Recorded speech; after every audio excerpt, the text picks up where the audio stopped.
আসসালামু আলাইকুম রহমতুল্লাহ। আজকে ফিরাউনের একটি ঘটনা বলবো। ঘটনাটি অনেক সুন্দর। জিব্রাইল আলাইহিসসালাম বলেন, যখন ফিরাউনকে নীল নদে ডুবাই দেওয়া হয়েছিল, ফিরাউন বারবার মুসাকে ডাকতেছিল আর ক্ষমা চাইতেছিল।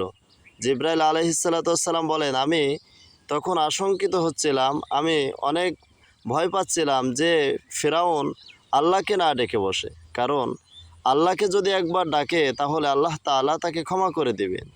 এই জন্য আমি তার গালের ভিতরে শুধু কাদা ঢুকাইতেছিলাম যেন আল্লাহকে না ডাকে। প্রিয় ভাই, যদি আপনি তওবা করি, হাজারো যদি আমাদের অপরাধ থাকে, তাহলে আল্লাহ তাআলার কাছে আমরা ক্ষমা চাইলে নিমেষে আল্লাহ তাআলা আমাদেরকে ক্ষমা করে দিবেন।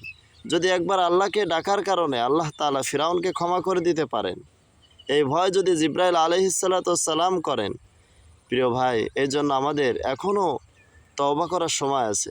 আমরা অন্যায় করেছি, কত বড় পাপ করেছি, যতই পাপ করি না কেন, আমরা যদি তওবা করি তাহলে আমাদের জীবনের সমস্ত অপরাধগুলো আল্লাহ তাআলা ক্ষমা করে দিবেন।